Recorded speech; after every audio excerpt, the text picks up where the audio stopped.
Assalamualaikum warahmatullahi wabarakatuh.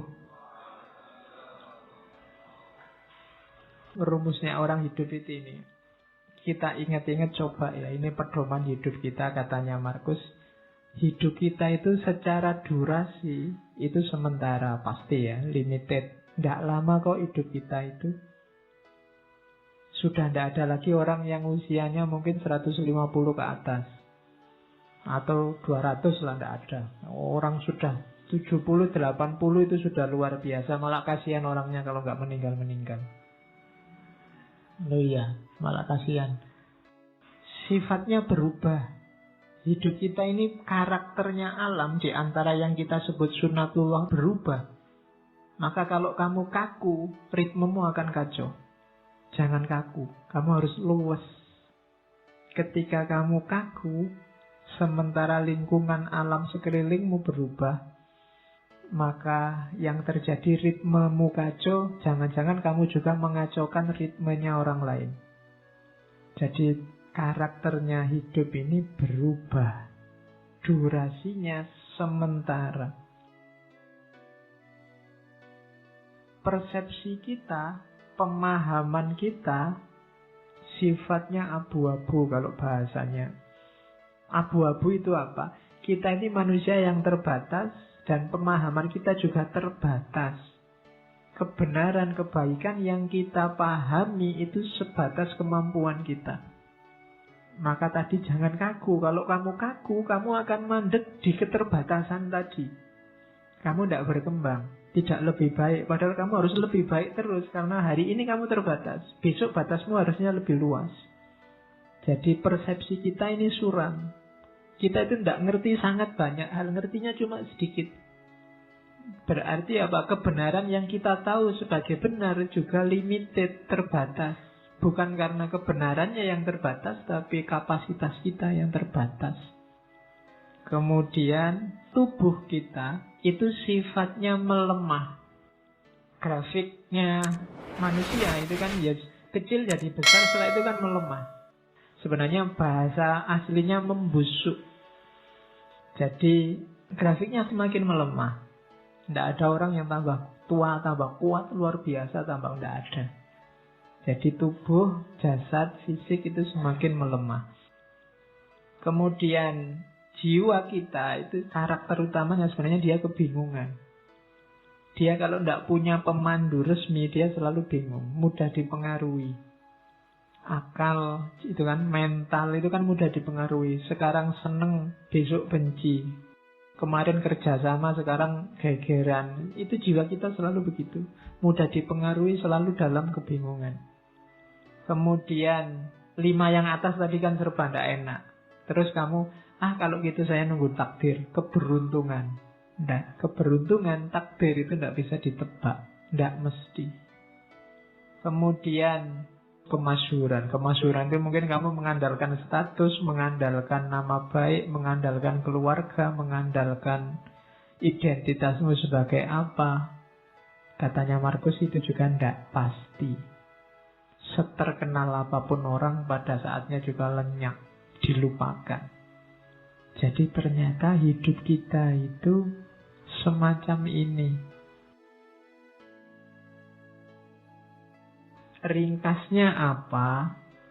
Katanya Markus, hidup ini bagian fisiknya seperti sungai. Dia berubah semakin lama semakin melemah. Sungai itu kan mengalir semakin ke yang lebih landai, lebih ke bawah.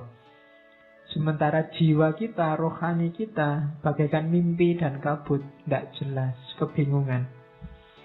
Dan akhirnya kita menjalani hidup itu kayak medan perang.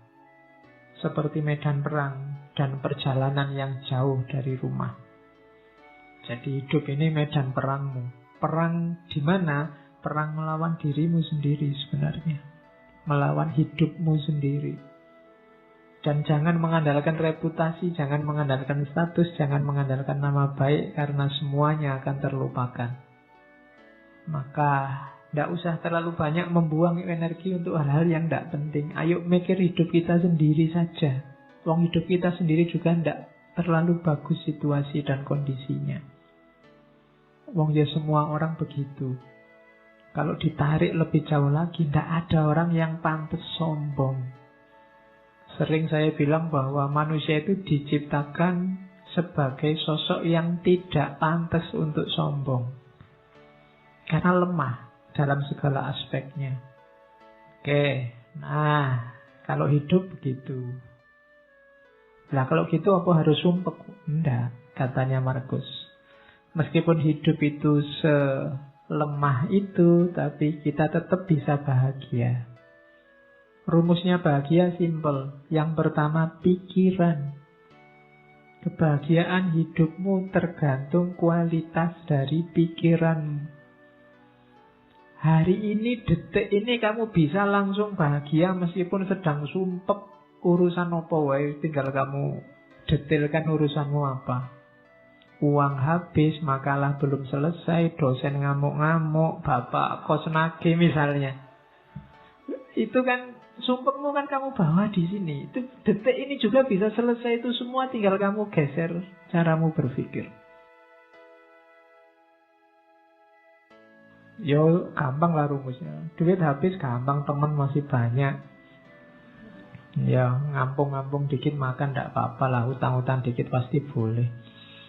Nilai jatuh, alah semester depan bisa diulang. Ya makalah kok belum jadi-jadi gampang. Google masih sedia banyak referensi. Jadi kan lebih simpel. Tergantung pikiranmu. Berarti apa? Sekarang ayo dinikmati. Atau paling tidak, sekarang kan sedang ngaji di masjid. Urusan makalah, urusan besok kuliah, urusan duit kan nanti kalau mau makan urusan. Jadi sekarang gak usah tak pikir itu. Nanti jatahnya mikir itu nanti kalau berhadapan dengan urusannya. Kalau sekarang ya mikir ngaji. Itu kan kamu terus jadi bahagia. Jadi tergantung pikir. Ada urusanmu berat, apapun beratnya tinggal alah sekarang mikir ngopi-ngopi dulu lah, ngerokok-ngerokok dulu santai. Lu iso bahagia detik itu juga. Jadi kebahagiaanmu itu tidak tergantung apa-apa di luar dirimu, tapi pikiranmu. Makanya sangat sedikit hal yang dibutuhkan untuk hidup bahagia dan semuanya ada dalam dirimu. Di mana itu? Caramu berpikir. Misalnya kamu, Pak, saya sumpek hari ini Pak, orang Indonesia itu loh terpecah dua. Ada kubu pro calon ini, kubu pro calon itu. Loh yang nyuruh kamu mikir itu loh siapa? Nggak ada orang yang nyuruh kamu ngomentari itu loh. Salahmu dewe kamu menyumpekkan dirimu dengan itu. Bahagialah. Banyak hal untuk dinikmati dan bahagia. Nah, itu rumus pertama ya, bahagia dari pikiran. Yang kedua, katanya Markus, kebahagiaan mereka yang ingin populer tergantung orang lain. Orang yang semacam ini tidak akan bisa bahagia. Orang yang ingin populer berarti dia butuh follower banyak, dia butuh jempol banyak, dia butuh dipuji, butuh dikomentari. Kalau sandaranmu bahagia ini, kamu akan susah bahagia. Karena akan selalu ada orang yang tidak suka padamu. Ngaji ini mungkin yang suka banyak, yang tidak suka pasti juga ada. Kalau kamu sumpek dengan yang tidak suka, kamu tidak akan bahagia-bahagia. Kalau kamu sumpek dengan hatersmu, kamu tidak akan bahagia. Karena akan selalu ada orang yang tidak cocok, karena memang tipenya orang beda-beda. Jadi kebahagiaan orang yang ingin populer itu tergantung pada orang lain. Maka jangan nunggu populer dulu baru bahagia. Jangan nunggu dipuji banyak orang dulu baru bahagia. Bahagialah sekarang. Kebahagiaan mereka yang nyari kesenangan akan diikat, berubah-ubah sesuai mood yang berada di luar kontrol mereka. Kalau kamu ingin bahagia saat senang saja, kamu mungkin juga susah bahagia. Kenapa? Hidupmu kan banyak sumpeknya, banyak alangannya, banyak rintangannya. Seneng wisuda tidak lama, besoknya sudah sumpek mikir kuliah lagi, apa kerja, apa kawin, sumpek lagi. Ya kan? Tidak ada selesainya. Kalau kamu mengandalkan seneng, hidupmu itu tidak pernah seneng full 100%. Selalu ada bagian sumpeknya. Kalau kamu nunggu mood seneng baru bahagia, kamu mungkin tidak bahagia-bahagia. Alhamdulillah Pak, dapat uang banyak. Besoknya sumpek, ini duitnya buat apa? Terus gegeran, terus macam-macam. Tidak lama ternyata kalau bahagia itu mengandalkan seneng. Maka bahagia itu, katanya Markus, tirulah orang-orang bijaksana. Bahagia itu apa? Dalam kebebasan mereka dari segala keterikatan. Berarti apa? Ya temukan dalam dirimu saja. Tidak usah diikat oleh apapun dari luar dirimu. Dengan pikiranmu saja sekarang kamu sudah bisa bahagia kok. Ngapain capek-capek nyari cantelan di luar? Jadi itu rumusnya bahagia. Pikiranmu. Yang kedua, jangan diikat oleh yang di luar dirimu. Dan yang ketiga, jalani hidupmu sesuai fitrah. Setiap makhluk hidup akan utuh. Berarti menemukan kebahagiaannya saat mengikuti jalan dalam alamiahnya sendiri. Kamu akan bahagia. Tidak usah target macam-macam untuk bahagia di luar diri kamu. Nanti akan sumpek sendiri, tidak ketemu-ketemu bahagianya. Nikmati hidupmu, jalani hidupmu sesuai fitrahmu. Tidak usah pakai semboyan. Pokoknya Pak, saya tidak akan kawin sebelum kaya. Itu bikin sumpek sendiri. Ya kalau memang ada calonnya, cukup segalanya, ya nikah saja.